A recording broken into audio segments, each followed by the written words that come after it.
ಮಂಜುರೆಡ್ಡಿ ಅಂತ. ನಮ್ದು ಊರು ಬಂದ್ಬಿಟ್ಟು ಬೂರುಮಾಕ್ಲಳ್ಳಿ ಕೈವಾರ ಹತ್ರ ಇರೋದು, ಚಿಂತಾಮಣಿ ತಾಲೂಕು. ಇವಾಗ ಅಂಗಡಿ ಬಂದ್ಬಿಟ್ಟು ಚಿಕ್ಕಬಳ್ಳಾಪುರದಲ್ಲಿ ಅಗಲಗುರ್ಕಿ ಹತ್ರ ಅಂಗಡಿ ಇರೋದು. ನಮ್ಮ ಅಂಗಡಿ ಹೆಸರು ಬಂದ್ಬಿಟ್ಟು ನಿಧಿಶಾ ಅಗ್ರಿ ಫಾರ್ಮ್. ನಮ್ಮ ಅಂಗಡಿಯಲ್ಲಿ ಬಂದ್ಬಿಟ್ಟು ನಾವು ಔಷಧಿಗಳು ಮಾರ್ತಾ ಇದೀವಿ, ಮತ್ತೆ ಗೊಬ್ಬರಗಳು ಮಾರ್ತಾ ಇದೀವಿ. ಅದಾದ್ಮೇಲೆ ಅಂಗೆ ಹಿಂಡಿ ಬೇವಿನ ಹಿಂಡಿ ನಾವೇ ಸ್ವಂತ ತಯಾರಿಸಿ ಮಾರ್ತಾ ಇದೀವಿ. ಅದ್ರ ಜೊತೆಗೆ ನಮ್ದು ನರ್ಸರಿನೂ ಇರೋದ್ರಿಂದ ಸೇವಂತಿಗೆ ಗಿಡಗಳು, ಎಲ್ಲ ರೀತಿ ಹೂವಿನ ಬೆಳೆ ಗಿಡಗಳನ್ನ ಕೊಡ್ತೀವಿ. ತರಕಾರಿ ಕೆಲವೊಂದು ಗಿಡಗಳು ಮಾತ್ರ ಕೊಡ್ತಾ ಇದೀವಿ.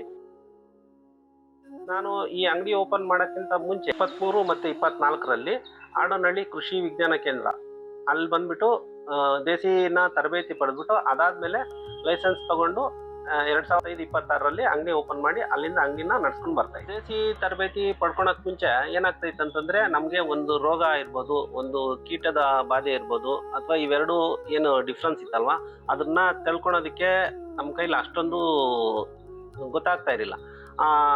ಅದಕ್ಕೇನಂತಂದ್ರೆ ಎಲ್ಲ ಕಂಪ್ನಿಯವ್ರನ್ನ ಕೇಳಬೇಕಾಯ್ತು, ಎಲ್ಲ ಯಾರೋ ಅವ್ರನ್ನ ವಿಚಾರಿಸೋದು, ಆ ಥರ ಇದಾಗ್ತಾ ಇತ್ತು. ಬಟ್ ನಮ್ಗೆ ಏನಂತಂದ್ರೆ, ಈ ದೇಸಿ ಇಲ್ಲಿ ತರಬೇತಿ ಪಡ್ಕೊಂಡಿದ್ದಾದ್ಮೇಲೆ ನಮಗೆ ಒಂದು ಗಿಡ ಏನು ಹಾನಿಯಾಗಿದೆ, ಅದು ರೋಗದಿಂದ ಹಾನಿಯಾಗಿದೆ ಇಲ್ಲ ಕೀಟ ಬಾಧೆಯಿಂದ ಹಾನಿಯಾಗಿದೆಯಾ ಅನ್ನೋ ಈ ಡಿಫ್ರೆನ್ಸ್ ಏನಿದೆಯಲ್ಲ, ಅದನ್ನ ಸಂಪೂರ್ಣವಾಗಿ ತಿಳ್ಕೊಳೋದಕ್ಕೆ ಒಂದು ಉತ್ತಮವಾದ ಅವಕಾಶ ಆಯಿತು ದೇಸಿ ತರಬೇತಿ ಪಡೆದಿದ್ದಾದ್ಮೇಲೆ. ಅದಾದ್ಮೇಲೆ ಹೇಳ್ಬೇಕಂತಂದ್ರೆ, ನಮ್ಗೆ ಏನಂತಂದ್ರೆ, ಇವಾಗ ಏನು ಔಷಧಿಗಳಿರ್ಬೋದು, ಔಷಧಿಗಳು ಏನಂತಂದ್ರೆ ಅವಳನ್ನ ಯಾವ್ದಾವ್ದು ವಿಧಗಳಿದೆ, ಯಾವ ಥರ ಇದೆ, ಹುಳಕ್ಕೆ ಯಾವ್ದು ಸ್ಪ್ರೇ ಮಾಡಬೇಕು, ರೋಗಕ್ಕೆ ಯಾವ್ದು ಸ್ಪ್ರೇ ಮಾಡಬೇಕು ಅನ್ನೋದನ್ನ ಅಷ್ಟೊಂದು ಕರೆಕ್ಟಾಗಿ ಐಡೆಂಟಿಫೈ ಮಾಡೋಕ್ಕಾಗ್ತಾ ಇಲ್ಲ. ಈ ತರಬೇತಿ ಪಡ್ಕೊಂಡಿದ್ದೆ ಆದ್ಮೇಲೆ ನಮಗೆ ತಾಂತ್ರಿಕವಾಗಿ ಒಳ್ಳೆ ಅನುಕೂಲ ಆಯಿತು. ಯಾವುದಕ್ಕೆ ಯಾವ ಥರ ರೋಗಕ್ಕೆ ಔಷಧಿ ಕೊಡಬೇಕು, ಇಲ್ಲ ಇದು ಕೀಟದಿಂದ ಇದಾಗಿದೆ, ತೊಂದರೆ ಆಗಿದೆ ಗಿಡಕ್ಕೆ, ಇಲ್ಲ ಪೋಷಕಾಂಶಗಳ ಕೊರತೆ ಆಗಿದೆಯಾ, ಇದನ್ನ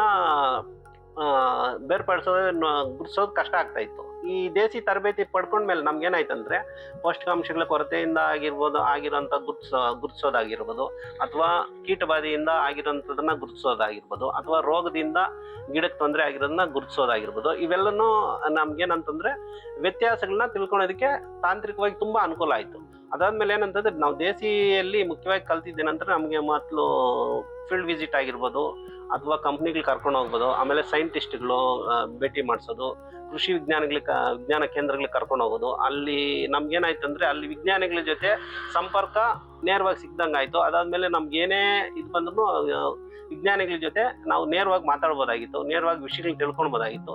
ಇದೆಲ್ಲ ಅನುಕೂಲಗಳಾಗಿರೋದ್ರಿಂದ ನಮ್ಗೆ ಈ ಮೊದಲು ಏನು ದೇಸಿ ತರಬೇತಿ ಪಡ್ಕೊತಾ ಇದ್ವಲ್ಲ, ಅದರಲ್ಲಿ ಇದ್ದಿದ್ದು ಜ್ಞಾನಕ್ಕಿಂತ ಇವಾಗ ಉತ್ತಮವಾದ ಜ್ಞಾನನ ಪಡ್ಕೊಳೋದಕ್ಕೆ ಸಹಾಯ. ರೋಗಕ್ಕೆ ಆಗಿರ್ಬೋದು, ಅಥವಾ ಕೀಟಬಾಧೆಗೆ ಆಗಿರ್ಬೋದು, ಅಥವಾ ಪೋಷಕಾಂಶಗಳು ಅಥವಾ ರಸಗೊಬ್ಬರಗಳು ಇರ್ಬೋದು, ಅದಕ್ಕೆ ಮುಂಚೆ ಏನಾಗ್ತೈತೆ ಅಂದ್ರೆ, ಅವ್ರು ಬಂದು ಏನೋ ಕೇಳ್ತಾ ಇದ್ರು, ಏನೋ ಕೊಡ್ತಾ ಇದ್ವಿ ಅನ್ನೋ ಥರ ಇರ್ತಾ ಇತ್ತು. ಅದಾದ್ಮೇಲೆ ಇದು ನಾವು ದೇಸಿಯಲ್ಲಿ ಫೀಲ್ಡ್ ವಿಸಿಟ್ಟು ಮತ್ತೆ ಇದೆಲ್ಲ ಮಾಡಿದಾಗ ಏನಾಯ್ತು ಅಂತಂದ್ರೆ, ಮುಖ್ಯವಾಗಿ ಏನಂತಂದ್ರೆ ನಮ್ಗೆ ಅರ್ಥ ಆಗಿದೆ ಅಂತಂದ್ರೆ, ಮಣ್ಣು ಪರೀಕ್ಷೆ ಮಾಡಿದಾಗ ನಾವು ರೈತರಿಗೆ ಏನು ಕೊಡಬೇಕಾಗಿರುತ್ತೋ, ಎಷ್ಟು ಪ್ರಮಾಣದಲ್ಲಿ ಕೊಡಬೇಕಾಗಿರುತ್ತೋ ಅದು ಕರೆಕ್ಟಾಗಿ ಅಷ್ಟೇ ಪ್ರಮಾಣದಲ್ಲಿ ಕೊಡ್ಬೋದು. ಅದಾದ್ಮೇಲೆ ಮತ್ತೆ ಏನಂತಂದ್ರೆ, ರೈತರಿಗೆ ಆಗೋಂಥ ವೆಚ್ಚನ ಗಣನೀಯ ಪ್ರಮಾಣದಲ್ಲಿ ಕಡಿಮೆ ಮಾಡೋಂಥ ಅವಕಾಶಗಳು ತುಂಬಾ ಇರುತ್ತೆ. ಈ ಎಲ್ಲ ಇದನ್ನ ವಿಷಯಗಳನ್ನ ನಾವು ಇಲ್ಲಿ ದೇಸಿಯಲ್ಲಿ ತಿಳ್ಕೊಂಡಿದ್ರಿಂದ ಇವಾಗ ರೈತರಿಗೆ ಯಾವ ಔಷಧಿ ಎಷ್ಟು ಕೊಡಬೇಕು, ಯಾವ ಪೋಷಕಾಂಶಗಳು ಎಷ್ಟು ಕೊಡಬೇಕು, ಯಾವ ರಸಗೊಬ್ಬರಗಳು ಎಷ್ಟು ಕೊಡಬೇಕು ಅನ್ನೋದು ನಮಗೆ ಇವಾಗ ಸರಿಯಾದ ಪ್ರಮಾಣದಲ್ಲೇ ಕೊಡ್ತಾ ಇದ್ವಿ. ಅದರಿಂದ ರೈತರಿಗೂ ಅನುಕೂಲ ಆಗ್ತಾ ಇದೆ. ಅಲ್ಲಿ ಏನು ವಾತಾವರಣಕ್ಕೆ ಆಗ್ತಾರಂತ ಕಲುಷಿತ ಏನಿತ್ತು ಅದೂ ಕಡಿಮೆ ಆಗಿದೆ. ರೈತರಿಗಾಗುವಂಥ ವೆಚ್ಚದಲ್ಲೂ ಗಣನೀಯ ಪ್ರಮಾಣದಲ್ಲಿ ಕಮ್ಮಿ ಆಗಿದೆ. ಈ ಒಂದು ಬದಲಾವಣೆ ದೇಸಿಯಿಂದ ನಮಗೆ ಆಗಿದೆ. ಈ ತರಬೇತಿ ಪಡ್ಕೊಂಡಿದ್ದಾದ್ಮೇಲೆ ನಾನು ರೈತರಿಗೆ ಏನೊಂದು ಇದು ಸಲಹೆ ಸೂಚನೆಗಳನ್ನ ಕೊಡ್ತಾ ಇದ್ದೀನಲ್ಲ, ಅವ್ರಿಗೇನು ವಿಷಯ ಬೇಕೋ ಅದು ನನ್ನ ಕಡೆಯಿಂದ ಸಿಗ್ತಾ ಇರೋದ್ರಿಂದ ರೈತರು ಖುಷಿ ಆಗ್ತಾ ಇದ್ದಾರೆ. ಆಮೇಲೆ ಮತ್ತೆ ಅವ್ರ ಜೊತೆ ಇನ್ನೊಬ್ಬರನ್ನ ಕರ್ಕೊಂಡ್ಬಂದು ನನ್ನ ಹತ್ರ ಸಲಹೆ ಸೂಚನೆಗಳನ್ನ ತಗೊಂಡೋಗಿ ಅವ್ರು ಬೆಳೆಯೋದ್ರಲ್ಲಿ ಯಶಸ್ವಿನೇ ಆಗ್ತಾ ಇದ್ದಾರೆ. ಇದು ನಮಗೆ ತುಂಬ ಖುಷಿ ಆಗೋಂಥ ವಿಚಾರ. ಆಮೇಲೆ ವ್ಯಾಪಾರ ವ್ಯವಹಾರಗಳೂ ಜಾಸ್ತಿ ಆಗಿದೆ. ಇದರಿಂದ ನಮಗೂ ಅನುಕೂಲ ಆಗ್ತಾ ಇದೆ, ರೈತರಿಗೂ ಅನುಕೂಲ ಆಗ್ತಾ ಇದೆ. ಈ ದೇಸಿಯಿಂದ ನನಗೆ ಇಷ್ಟೆಲ್ಲ ಪ್ರಯೋಜನಗಳಾಗಿರೋದ್ರಿಂದ ನಾನು ದೇಸಿ ಇದಕ್ಕೆ ನಮ್ಮ ಸರ್ಕಾರ ಏನು ಈ ಒಂದು ವ್ಯವಸ್ಥೆ ಮಾಡಿಕೊಟ್ಟಿದೆಯಲ್ಲ, ಇದಕ್ಕೆ ನಾನು ತುಂಬ ಧನ್ಯವಾದಗಳು ಹೇಳೋದಕ್ಕೇ ತಿಳಿಸು. ಅಂಗಡಿಗಳು ಮಾಡಿಕೊಂಡು ಈ ಥರ ದೇಸಿ ತರಬೇತಿ ಮಾಡದೇ ಇರೋರು, ನನ್ನ ಕಡೆಯಿಂದ ಏನು ಸಲಹೆ ಅಂತಂದರೆ, ನೀವು ನೇರವಾಗಿ ದೇಸಿ ಇದಕ್ಕೆ ಹೋಗಿ ದೇಸಿ ತರಬೇತಿನ ಪಡ್ಕೊಂಡಿದ್ದಾದ್ಮೇಲೆ ನಿಮ್ಗೆ ಇಷ್ಟು ದಿವಸ ಏನಿತ್ತೋ ಅದಕ್ಕಿಂತ ಒಳ್ಳೆ ಒಂದು ತಂತ್ರಜ್ಞಾನದ ಬಗ್ಗೆ ಆಗಲಿ ವಿಷಯಗಳ ಬಗ್ಗೆ ಆಗಲಿ ತುಂಬ ಅರಿವು ಬರುತ್ತೆ. ಆಮೇಲೆ ನಿಮ್ಮ ವ್ಯಾಪಾರ ವ್ಯವಹಾರಗಳು ಜಾಸ್ತಿ ಆಗುತ್ತೆ. ಕೇವಲ ನೀವು ಅಂಗಡಿ ಲೈಸೆನ್ಸ್ ತಗೊಳೋದಕ್ಕೆ ಮಾತ್ರ ಅನ್ನೋ ಕಾರಣಕ್ಕೆ ಮಾತ್ರ ಹೋಗ್ಬಿಟ್ರಿ. ಅಲ್ಲಿ ತುಂಬ ವಿಷಯಗಳನ್ನ ನಿಮಗೆ ತಿಳಿಸ್ಕೊಡ್ತಾರೆ. ತುಂಬ ವಿಜ್ಞಾನಿಗಳು ಆಗಿರ್ಬೋದು, ಆಮೇಲೆ ಫೀಲ್ಡ್ ವಿಸಿಟ್ಗಳಿಂದ ಆಗಿರ್ಬೋದು, ಆಮೇಲೆ ಪ್ರಗತಿಪರ ರೈತರು ಇರ್ಬೋದು, ಎಲ್ಲ ವಿಷಯಗಳು ನಿಮಗೆ ಕೇವಲ 50 ವಾರಗಳಲ್ಲಿ ನಿಮ್ಗೆ ಎಲ್ಲ ವಿಷಯಗಳಲ್ಲೂ ಇಷ್ಟು ಕಡಿಮೆ ವೆಚ್ಚದಲ್ಲಿ, ಇಷ್ಟೊಂದು ಕಡಿಮೆ ಪ್ರಮಾಣದಲ್ಲಿ, ಕಡಿಮೆ ಸಮಯದಲ್ಲಿ ನಿಮ್ಗೆ ಇಷ್ಟೊಂದು ವಿಷಯಗಳನ್ನ ತಿಳಿಸ್ಕೊಡೋಂಥ ಬೇರೆ ಯಾವ ಕೋರ್ಸ್ಗಳು ಇಲ್ಲ. ಅಲ್ಲಿ ಕಲಿಯೋದು ಅಲ್ಲಿ ಹೋಗ್ಬಿಟ್ಟು ನೀವು ಏನು ತುಂಬಾ ಆತ್ಮವಿಶ್ವಾಸ ಅನ್ನೋದು ಜಾಸ್ತಿ ಆಗುತ್ತೆ ನಿಮ್ಗೆ.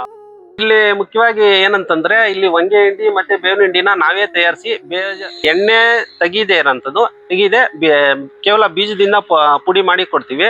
ಪುಡಿ ಮಾಡಿ ಕೊಡೋದ್ರಿಂದ ನೀವೇನು ಕಳಪೆ ಇದು ಬೇವಿನ ಹಿಂಡಿ ಹೊಂಗೆ ಹಿಂಡಿಯಿಂದ ಏನು ಇದಾಗ್ತಿದೋ ಅದೆಲ್ಲ ತೊಂದರೆಗಳನ್ನ ನಿವಾರಣೆ ಆಗುತ್ತೆ. ಅದಾದ್ಮೇಲೆ ಮತ್ತೆ ನಮ್ದು ಕೇವಲ 5 ರಿಂದ 6 ಮೂಟೆ ಕೊಟ್ರೆ ಸಾಕು 1 ಎಕರೆಗೆ. ನೀವೇನು 15 ಮೂಟೆ 20 ಮೂಟೆ ಕೊಡೋಂತ ಅವಶ್ಯಕತೆ ಇಲ್ಲ. ಯಾಕಂದ್ರೆ ಇದು ಉತ್ತಮವಾಗಿರೋದ್ರಿಂದ ಎಣ್ಣೆ ತೆಗ್ದಿರಲ್ಲ, ಹಂಗೆ ಬೀಜ ಪೌಡರ್ ಮಾಡಿರೋದ್ರಿಂದ ನಿಮ್ಗೆ ಆಮೇಲೆ ಬೆಳೆನೂ ಅಷ್ಟೇ ಚೆನ್ನಾಗಿ ಬರ್ತಾ ಇದೆ. ಮಾಡಿಕೊಟ್ಟ ನನಗೆ ಕೃಷಿ ವಿಜ್ಞಾನ ಕೇಂದ್ರ ಆಡೋನಹಳ್ಳಿ ಮತ್ತೆ ಅಲ್ಲಿನ ವಿಜ್ಞಾನಿಗಳಾಗಿರ್ಬೋದು ಪ್ರತಿಯೊಬ್ಬರಿಗೂ ನನ್ನ ಮನಪೂರ್ವಕ ಧನ್ಯವಾದಗಳು.